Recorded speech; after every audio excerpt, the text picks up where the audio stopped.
So Matulsky does a nice job with the explanations of the concepts, but I do want to show you how to go through some of these calculations on a spreadsheet. So let's say we have this drug on the market that helps address some heart issues, and then there's this new experimental drug proposed. So we pit the two against each other over a 2-year period, and during that 2 years, the people who were assigned to take the current leading drug, 6.2% of them had a major heart issue, whereas only 4.5% of the ones on the new experimental drug had a heart issue. So we can see seems nice, promising beginning for this new experimental drug, but we want to take a look at different ways to look at those results and present them. The first is the attributable risk, which is talking about that absolute percentage and what's the difference between those two absolute percentages. So we just take an equal sign, take the one minus the other, and we get 1.7 percentage points. I like to say percentage points because it drives home the fact that it is an absolute a drop in the absolute percentage. Number needed to treat then. So the attributable risk I don't think is something that's very interpretable or very helpful. I think number needed to treat and relative risk make more sense to us logically. So number needed to treat is the reciprocal of the attributable risk. All that means is we take an equal sign, the number 1, divided by this attributable risk, and press enter. That's an ugly number. Let me show you a real quick trick here. I'm going to click in between the equal sign and the 1 and type in the word round, put parentheses around that. That'll round that to the nearest integer.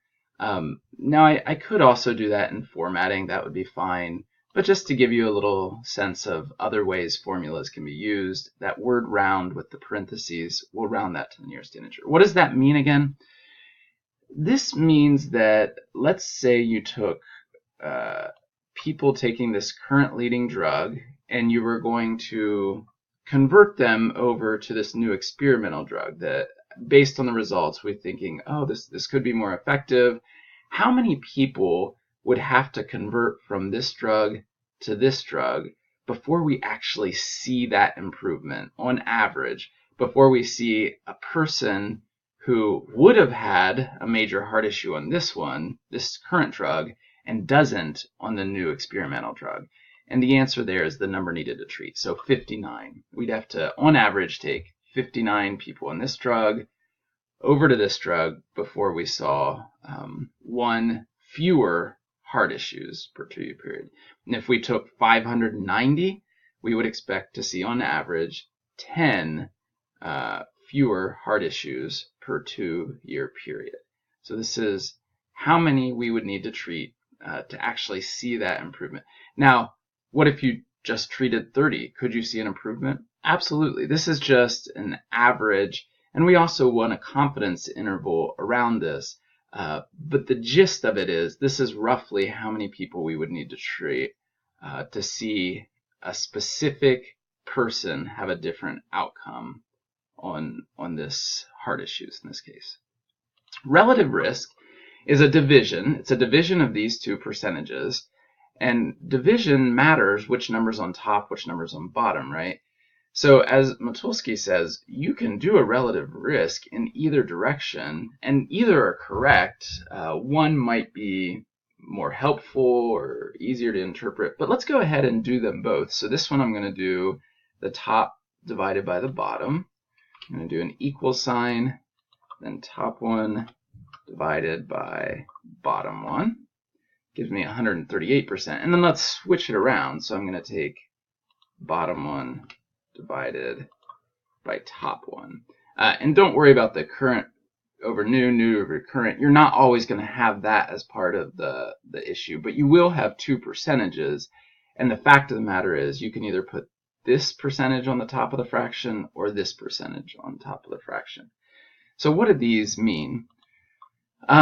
This would mean that the people taking this current drug had 138% times the risk of having a major heart issue in 2 years than those taking the new experimental drug. Or another way of looking at that same statistic is the people taking the new experimental drug had 73% chance the risk of having a major heart issue in a 2-year period, as did the people taking the current leading drug. Now, Motulsky mentioned something about how the number needed to treat can be a lot more helpful than the relative risk. And let me give you an example of that. I'm going to use some pretty easy conversions here.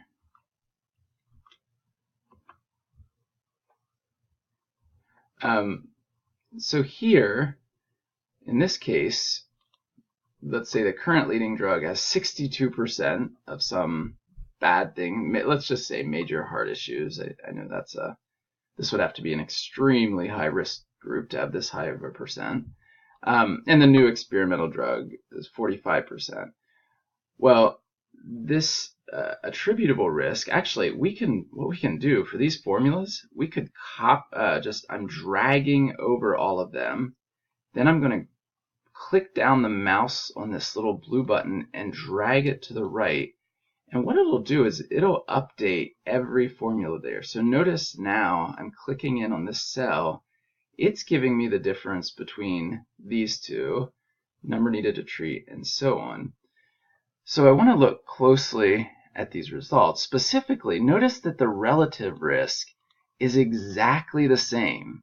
If we had this scenario versus this scenario, the relative risk is exactly the same. And yet, the number needed to treat is a lot smaller, which is a good thing. Number needed to treat, we would like that number to be as small as possible. It'd be nice that every 6 people we treat, we see a result instead of every 59 or 60 people that we treat. I mean, the lower the number, the more quickly we're going to see results, or the more powerful we're going to see our effect there. And this is why Motulsky says that it's good to not just report relative risk, which is common to report and is also a good, helpful thing to report. But the number needed to treat, in addition, gives us information about how much of an impact are we expecting to see. That idea of clinical significance, we're going to see that a little more clearly in the number needed to treat. Now, the reality is when you do a sample, you're going to have a confidence interval, or the researcher should report a confidence interval. So I'm going to put 95% confidence interval low. And so a confidence interval will always have 2 numbers, the low number and the high number. Let's go back to this original situation here. The attributable risk was 1.7. That was in the sample. What do we expect to see that number be in the population?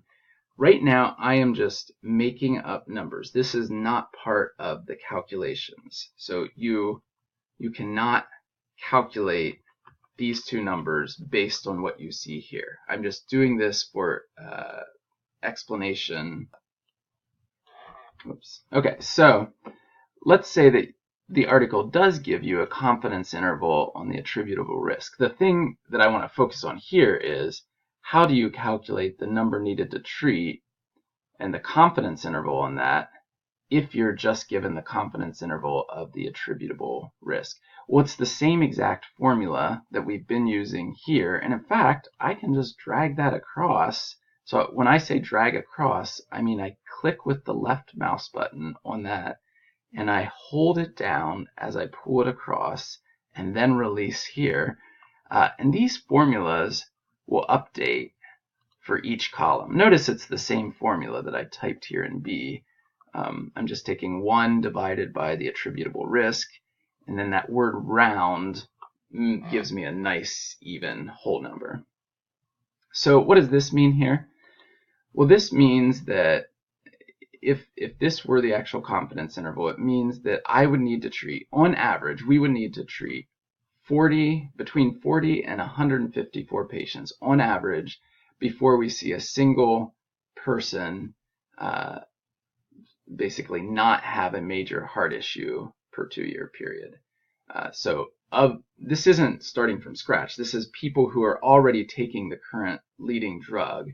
How many would we have to convert to the new drug? Well, between 40 and 154 on average. Somewhere in there is probably is the actual number we would need to treat on average before we would see a single difference in a major heart issue.